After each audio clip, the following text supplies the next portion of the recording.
నిన్నేనే. అర్థమవుతోందా? అలాగేనమ్మా. ఈ 2 రోజులు నువ్వెక్కడికి వెళ్తావే? దూరంగా ఎటైనా వెళ్తానమ్మా.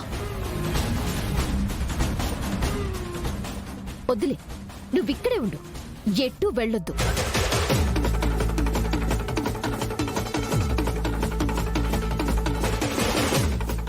అలాగేనమ్మా. ఈ 2 రోజులు నేను నిన్ను చూస్తూనే ఉండాలి. నువ్వు నా ముందే తిరుగుతూ ఉండాలి. నా పెళ్లి పనులు నువ్వే చేయాలి. నా మెడలో మా బావ 3 ముళ్ళు వేస్తూ ఉంటే నువ్వు కళ్ళప్పగించుకొని చూడాలి. అమ్మా, బావ నా మెళ్ళో తాళి కడుతుంటే ఏదే నా జడ ఎత్తి పట్టుకోవాలి. ఇదెందుకే? నీకదెంత దూరంగా ఉంటే అంత మంచిది. లేదమ్మా, అది నాకు ఎంత దగ్గరగా ఉంటే అంత సంతోషం.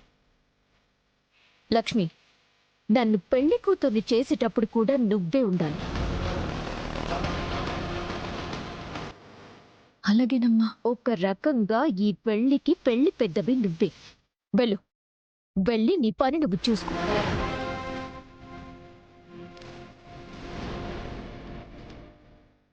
అరే, కోరి దరిద్రాన్ని తెచ్చుకుని పక్కనే పెట్టుకుంటానంటావేంటే? అది దూరంగా ఉంటేనే మనకి ప్రమాదం, దగ్గర ఉంటేనే ఏదో తెలియని సంతోషం.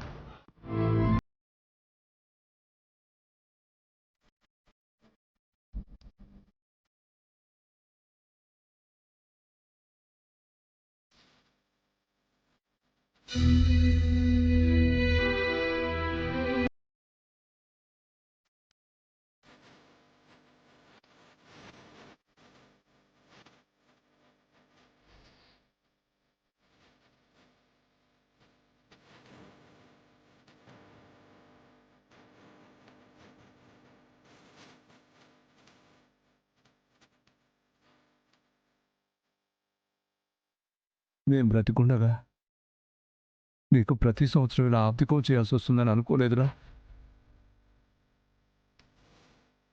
చెట్టంత కొడుకు చేతికొచ్చి మనకు తలకరువు పెడతాడనుకునే లోపు వాడే మనకు దూరం అయిపోయాడు.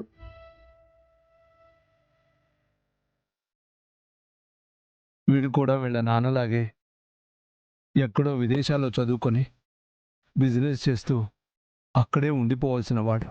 మన కుటుంబం, మన వాళ్ళని ఇంత దూరం వచ్చి మన కోసం ఇక్కడే ఉండిపోయాడు. వాడు ఇంటి బాధ్యతల్ని తీసుకోవడం కాదు, వాళ్ళ నాన్న చివరి కోరిక తీర్చడానికి వాళ్ళ అత్తయ్యని పిలిపించి సహస్రని పెళ్లి చేసుకుంటున్నాడు.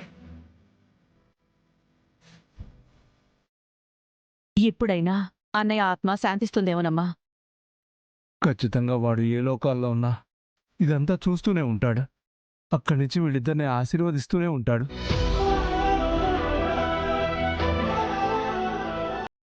ఈసారి అన్నయ్య ఆబ్దికానికి అక్క కూడా ఉంది. అక్క రాకతో అన్నయ్య ఆత్మ ఖచ్చితంగా సంతృప్తి చెందుతుంది. అన్నయ్య ఆబ్దికానికి పంతులు గారు ఎప్పుడొస్తారు? వస్తానని చెప్పారమ్మా.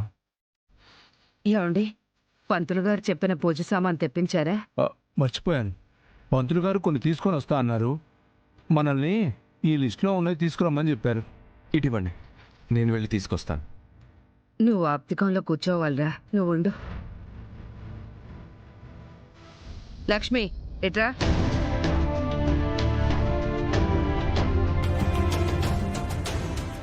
ఈ లిస్టులో ఉన్నవన్నీ తీసుకునిరా. బయట పెత్తనాలు చేయకుండా త్వరగా తీసుకురా. ఇదిగో, పంతులు గారు వచ్చే టైం అవుతుంది, త్వరగా వెళ్ళు. అలాగేనమ్మా.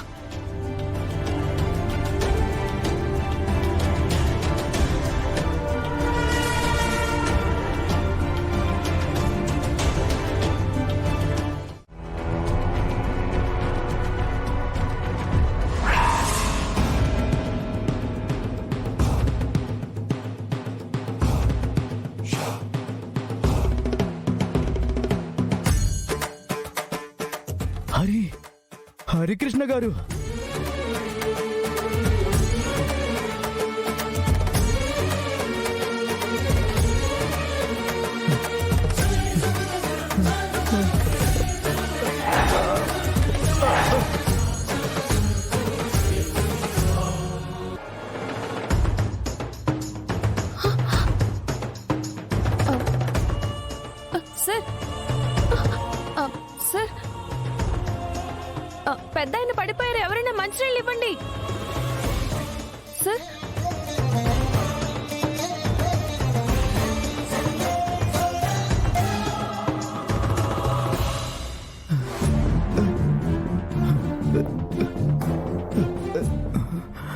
నెమ్మదిగా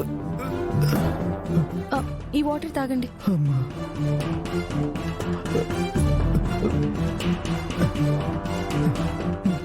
పేపర్ పేపర్. హరికృష్ణ గారి వర్ధంత. ఇదేంటి కింద వీళ్ళ ఫ్యామిలీ అడ్రస్ ఇవ్వలేదేంటి? వీళ్ళ అబ్బాయి పేరు విహారీ అంట. అతను ఎక్కడుంటాడు? మీకు హరికృష్ణ గారు తెలుసా? తెలుసమ్మా. నీకు తెలుసమ్మా హరికృష్ణ గారి ఫ్యామిలీ? తెలుసండి, నేను వాళ్ళ ఇంట్లోనే ఉంటాను. అవునా? నువ్వు వాళ్ళ ఇంట్లో ఉంటావా అమ్మా? వాళ్ళకేమవుతావు? వాళ్ళ అబ్బాయి బాగా కావాల్సిన వాళ్ళు. అమ్మా, నన్ను వాళ్ళ అబ్బాయి దగ్గరికి తీసుకెళ్తావా అమ్మా? ఎందుకండి? ఆయనకు నిజం చెప్పాలమ్మా. దయచేసి వాళ్ళ ఇంటికి తీసుకెళ్ళమ్మా. ఇంతకీ మీరెవరు? నేను రిటైర్డ్ పోలీస్ ఆఫీసర్నమ్మా. కొంచెం వాళ్ళ ఇంటికి తీసుకెళ్ళమ్మా. నా కారులో వెళ్దామమ్మా. మ్,